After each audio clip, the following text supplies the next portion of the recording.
వాక్య శక్తితో మనలను దీవించును గాక. ఆమేన్. ప్రభునందు ప్రియులారా,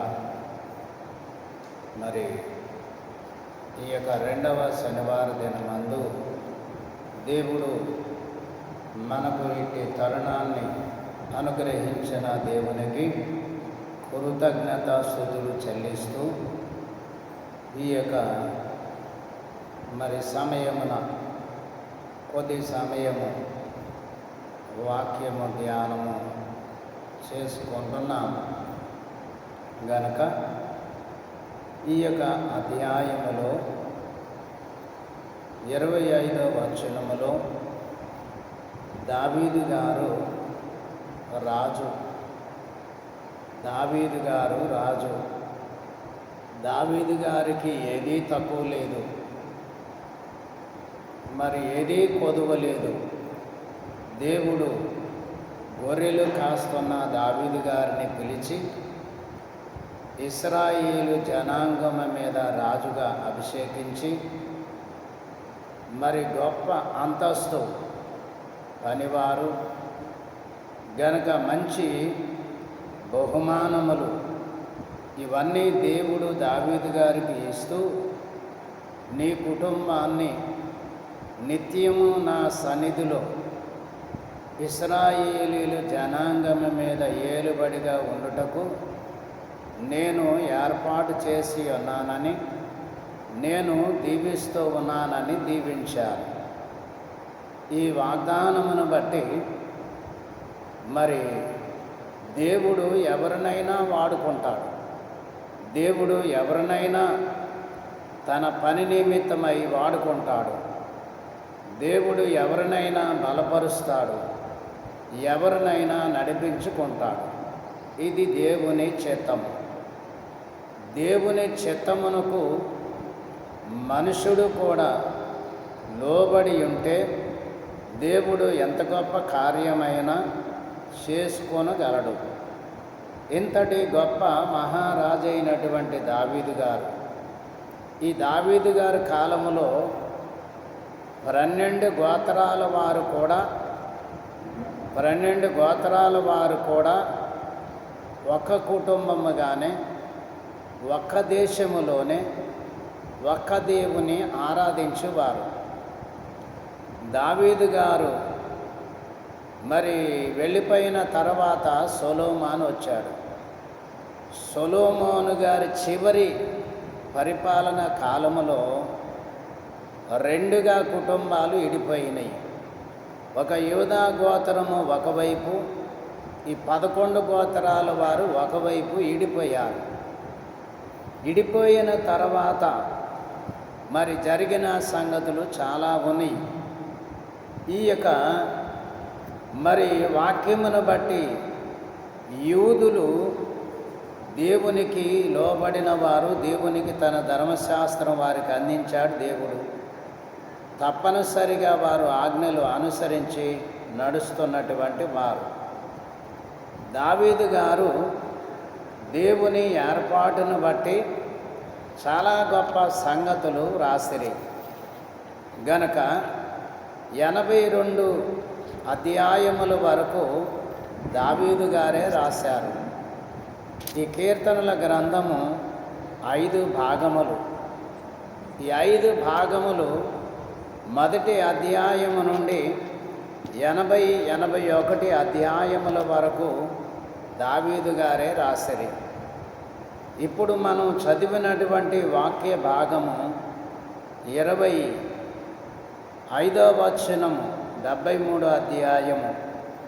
ఆకాశమందు నీవు తప్ప నాకెవరు లేరు అని దావీదు గారు ఎందుకు ప్రార్థన చేశారు?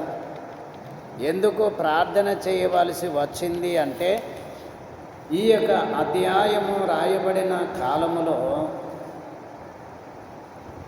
దావీదు గారు కొంచెము వృద్ధాప్యములోనికి వెళ్ళినప్పుడు అహీతోపెలు మరి అబ్షాలోము పక్షముగా చేరి అబ్షాలోము వైపుకి ఉండి, నీ తండ్రి వృద్ధుడైపోయాడు గనక రాజ్యము నీదే, అని కొన్ని రథాలు, కొన్ని గుర్రాలు, కొంతమంది బలిష్ఠులను ఏర్పాటు చేసుకొని ఏం చేశాడు అంటే, మరి అబ్షాలోమునకు జయమని కేకలు వేసేటట్లు కొంతమందిని ఏర్పాటు చేసుకున్నాడు. ఈ కేకలు వేయటానికి ఇలాగున మరి అహితోపేలు అబ్షాలోముకి ఏం చెప్పాడంటే సలహా ఇచ్చాడు.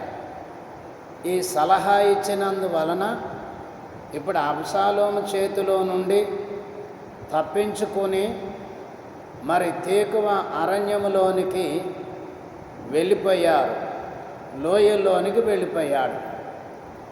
ఈ లోయల్లోనికి వెళ్ళిపోతున్నటువంటి సందర్భంలో దావీదు గారు దేవునికి ప్రార్థన చేసి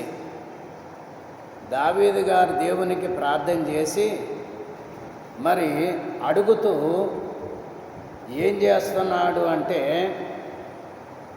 ప్రార్థన చేస్తున్నాడు. ఇప్పుడు ఎవరి సహాయం కావాలి అంటే దేవుని సహాయం కావాలి. దేవుని సహాయం వలననే ఈ కార్యములన్నీ కూడా జరుగుతాయని దావీదు గారు గ్రహించిన వారై, ఈ అధ్యాయం అంతా కూడా చాలా ఉన్నతమైనటువంటి అధ్యాయము. 25వ వచనం మాత్రము దావీదు గారు మనుషుల మీద లేక ఎవరి మీద ఆధారపడకుండా దేవుని మీద మాత్రమే ఆధారపడి, ఈ సమస్య నుండి, ఈ చిక్కుల నుండి ఎవరు మమ్మలను విడిపిస్తారు అని తలంచుకొని దేవునికి ప్రార్థన చేస్తున్నాడు. ఆకాశమందు నీవు తప్ప నాకెవరున్నారు? కొన్నిసార్లు మనుషుల ద్వారా సాధ్యమయ్యే పనులు, కొన్నిసార్లు నాయకుల ద్వారా సాధ్యమయ్యే పనులు, కొన్నిసార్లు కోర్టులు, లాయర్ల ద్వారా సాధ్యమయ్యే పనులు.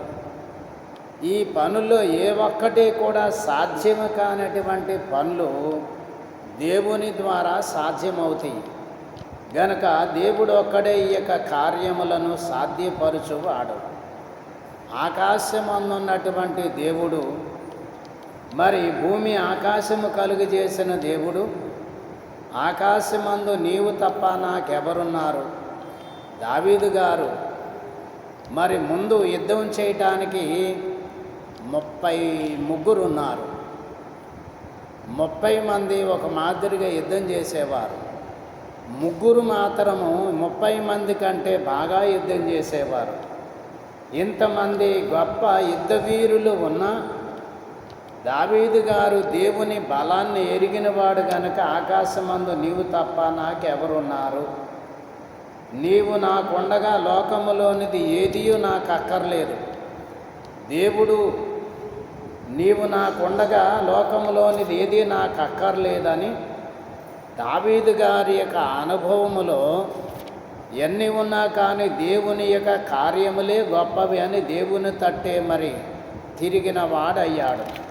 కీర్తనల గ్రంథము 16వ అధ్యాయము 2వ వచనములో చూస్తే, నీవే దేవుడవు, నీకంటే నాకు క్షేమాధారమేదియు లేదని యెహోవాతో నేను మనవి చేయుదును గనక నీవే ప్రభుడవు, నీవే దేవుడవు, నీ ద్వారానే క్షేమము, సమాధానము, ఆరోగ్యము గనక మరి వస్తుంది.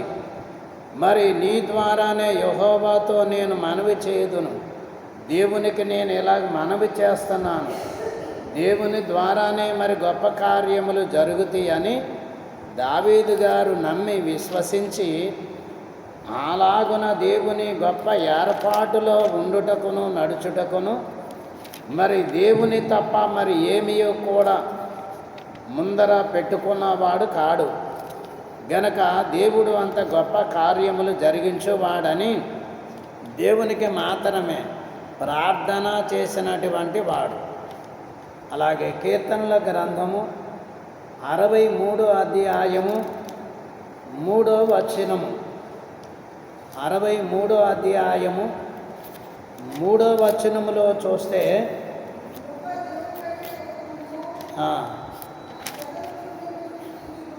63 3వ వచనములో నీ కృప జీవము కంటే ఉత్తమము, నా పెదవులు నిన్ను స్తుతించును. గనక దావీదు గారు మంచం మీద నుంచి దిగగానే మొట్టమొదటిగా దేవునికి మరి కృతజ్ఞతాస్తుతి చెల్లిస్తూ నీ కృప జీవము కంటే ఉత్తమమైనది అనగా దేవుని కృప మనుషునికి కలిగి ఉన్నటువంటి జీవాధారము కంటే ఉత్తమమైనది. గనక నా పెదవులు నిన్ను స్తుతించుచున్నవి అని మరి ఇంత గొప్ప శ్రేష్టతను దావీదు గారు దేవునికి కృతజ్ఞతాస్తుతులు తెలియచేస్తూ ప్రార్థించిన వారయ్యారు. గనక ఫిలిప్పీలకు రాసిన పత్రిక మరి 3వ అధ్యాయము 8వ వచనము 3వ అధ్యాయం 8వ వచనములో కూడా నిశ్చయముగా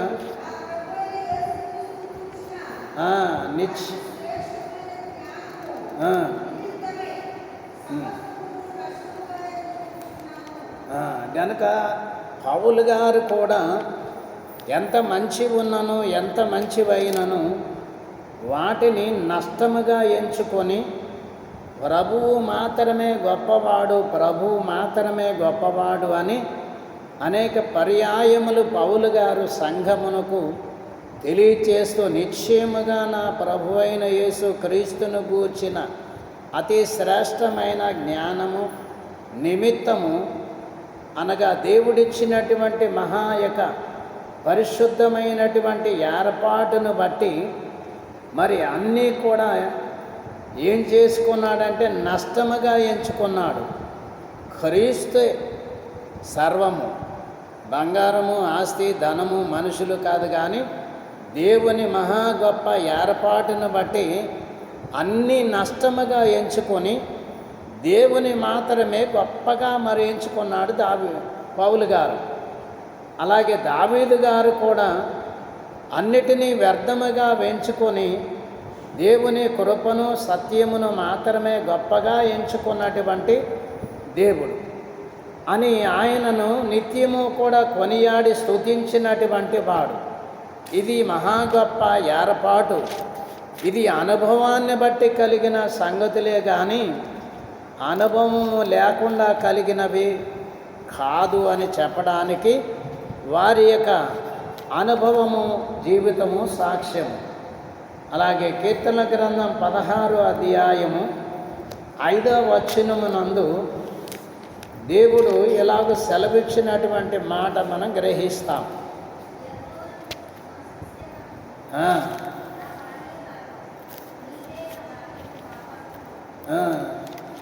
గనక 16వ అధ్యాయమునందు 5వ వచనములో దావీదు గారు చెప్పుకున్న మాట ఏమిటి అంటే, యెహోవా నా స్వాస్థ్య భాగము, నా పానీయ భాగము నీవే, నా భాగమును గనక కాపాడుచున్నావు.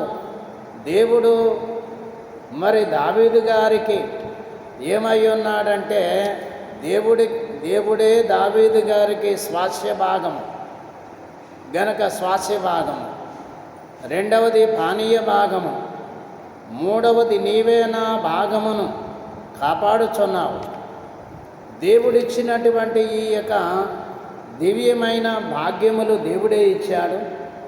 మనిషి వాటిని మరి అనుభవంలోనికి తెచ్చుకున్నప్పటికీ వాటిని పరిపూర్ణముగా దేవుడు వాటిని మరి కాపాడుచు బహుమానముగా ఇచ్చినటువంటి భాగములు చాలా ఉన్నాయి మనకి. వాటినన్నిటినీ గనక మరి తలంచుకొని స్తుతించడానికి వెళితే మన సమయం ఎక్కడా కూడా సరిపోదు అని మనము గ్రహించాలి. అలా కీర్తనల గ్రంథము మరి 37వ అధ్యాయము 4వ వచనము 37వ అధ్యాయము 4వ వచనములో 4వ వచనములో ఏముంటుందంటే, యెహోవాను బట్టి సంతోషించుము, ఆయన నీ హృదయ వాంఛలను తీర్చును. గనక మనకి కలిగినవి అన్నీ కూడా దేవుడిచ్చినవే. మనము పొందుతున్నవన్నీ కూడా దేవుడు మనకిచ్చినవే.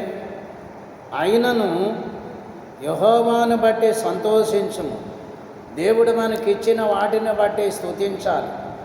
దేవుడు మనకిచ్చిన సమయాన్ని బట్టి కృతజ్ఞత కలిగి స్తుతించాలి. మన హృదయములో ఉన్నటువంటి వాంఛలను మరి మనము కొన్నిసార్లు మనకి గొప్ప కోరికలు లేక ప్రార్థన అంశాలు ఉంటాయి. ఆ ప్రార్థన అంశాలను దేవుని దగ్గరికి వెళ్ళి మన హృదయములో ఉన్నవి ఆయనకి చెప్పుకున్నప్పుడు మనం కలిగి ఉన్నటువంటి హృదయ వాంఛలను దేవుడు తీర్చగలడు. మనుషుడు ఎవడు తీర్చలేడు. మనుషులు ఎవరు కూడా మార్చలేరు. ఇదే గొప్ప ఏర్పాటు దీవెన. గనక మన హృదయ వాంఛ అది ఏ రకమైనదైనా సరే, మరి అది ఏ రకమైన తలంపైనా సరే, గనక వాటి నుండి విడిపించువాడు, వాటికి మనకు అవసరమైనటువంటివి పొదిగించు దేవుడు, కలిసి వచ్చినట్లుగా చేయు దేవుడు. యెషయా గ్రంథము 26వ అధ్యాయము 8-9 వచనాలు. 8-9 వచనాలు. యెషయా గ్రంథము 26వ అధ్యాయము 8-9 వచనాలు. యెహోవా నీ తీర్పుల మార్గమును నీవు వచ్చుచున్నావని మేము నీ కొరకు కనిపెట్టుచున్నాము. మా ప్రాణము నీ నామమును నీ స్మరణను ఆశించుచున్నది. రాత్రి వేళ నా ప్రాణము నిన్ను ఆశించుచున్నది. నాలోనున్న ఆత్మ ఆసక్తితో నిన్ను ఆశ్రయించుచున్నది. నీ తీర్పులు లోకమునకు రాక లోక నివాసులు నీతిని నేర్చుకొందురు. గనక ఏమి నేర్చుకోవాలి అంటే యెహోవా తీర్పుల మార్గములు నీవు మరి ఆయన తీర్పు తీర్చే మార్గములో మనం గనక మరి ఆయన మేము నీ కొరకు కనిపెట్టుచున్నాము.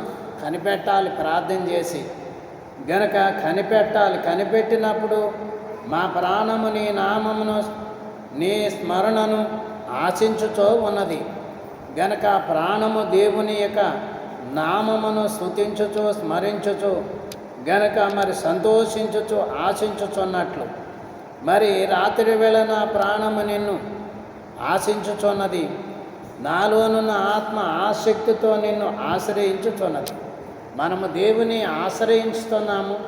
మన దేవునికి ప్రార్థన చేస్తున్నాము. గనక మన ఆత్మ దేవుని సన్నిధిలో ఆసక్తితో దేవుని ఆశ్రయించుట అనేది జరిగినప్పుడు గొప్ప కార్యాలు దేవుడు జరిగిస్తాడు. గనక ఈ గొప్ప కార్యాలు దేవుడు జరిగిస్తాడు. గనక ప్రార్థన చేయాలి. ఎలా చేయాలంటే వాగ్దానాలు మరి తలంచుకొని జ్ఞాపకం చేసుకొని ప్రార్థన చేయాలి. వాగ్దానాలు లేకుండా ప్రార్థనలు చేయకూడదు. ఆధారం లేనట్లుగా ప్రార్థన చేసినట్లుగా ఉంటుంది. వాగ్దానములతో కూడిన ప్రార్థన చేసినప్పుడు దేవుడు మరి ఆ వాగ్దానమును బట్టి దేవుడు ప్రార్థనలకు జవాబిస్తాడు. మరి అలాగే కీర్తన గ్రంథము 16వ అధ్యాయములో 16వ అధ్యాయం 11వ వచనములో దేవుడు సెలవిచ్చినటువంటి మాట, జీవ మార్గమును నీవు నాకు తెలియజేసేదవు. నీ సన్నిధిని సంపూర్ణ సంతోషము కలదు. నీ కుడి చేతిలో నిత్యము సుఖములు కలవు. దావీదు గారు ఎందుకు జీవమార్గమును నీవు నాకు తెలియజేసేదవంటే గనక ఇప్పుడు జీవమార్గము దావీదు గారికి అవసరం. ఈ జీవమార్గము చాలా శక్తితో కూడుకొని ఉన్నది. ఇది చాలా సంపూర్ణమైన మరి వాగ్దానములతో కూడుకొని ఉన్నది.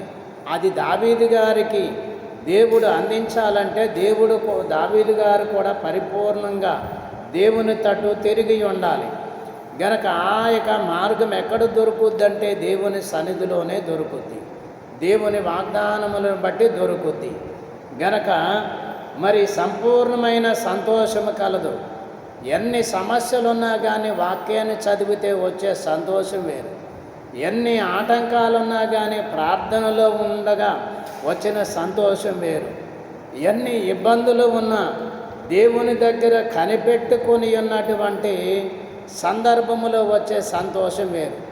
దావీదు గారి సంతోషాన్ని బాగా గ్రహించిన వారయ్యారు గనక దేవుని సన్నిధికి వచ్చిన మనమును ఇట్లు దివ్యమైనటువంటి సన్నిధి సహవాసములోను గనక లోకములో ఎన్ని ఉన్నా కానీ ఆకాశమందు దేవుడు నీవు నాకుండగా ఏది అక్కర్లేదు. పరమదేవుడే నా పక్షమై ఉండగా లోకములోనిది ఏది నాకు అక్కర్లేదు. ఇది గొప్ప వాగ్దానం. ఈ వాగ్దానమును అనుసరించి మనందరము కూడా దేవుని స్తుతించి జీవించాలి. ఇటు ధన్యత ప్రభు మీకు అనుగ్రహించును గాక. ఆమేన్. ప్రార్థన చేసుకుందాం. పరిశుద్ధుడైన మా తండ్రి, వందనములు, స్తోత్రములు. దేవా, నీ ఆత్మ సహాయం ప్రతి ఒక్కరికి నాయన అనుగ్రహించి దేవా, నీవు మాకు తోడుగా ఉన్నావు. ఇశ్రాయేలీయులకు తోడుగా ఉన్నావు. రాత్రి పగలు తోడుగా ఉన్నావు. కష్టంలో ఉన్న వారు నాయన నీ వైపు తిరిగి కనికరించమని విశ్వాసముతో కనిపెట్టుకున్నప్పుడు వారికి నీ సహకారం అందిస్తూ ఉన్నావు. దేవ, గ్రహించిన వారు, అర్థం చేసుకున్న వారు, లోకములో ఎన్ని ఉన్నా ఎంతమంది ఉన్నా కానీ నీవు నాకుండగా ఏది అక్కర్లేదని చెప్పగలిగిన మంచి ఆదరణకరమైనటువంటి మాటలు దేవా నీ వాక్యములో దొరుకుతాయి, సన్నిధిలో దొరుకుతాయి. ధ్యానము చేసుకొని దేవా నిన్ను స్తుతించి సిద్ధపడే భాగ్యం ప్రతి ఒక్కరికి దయచేయమని యేసు స్వామి నామమున ప్రార్థన చేసి వేడుకొనుచున్నాము పరమ తండ్రి. ఆమేన్.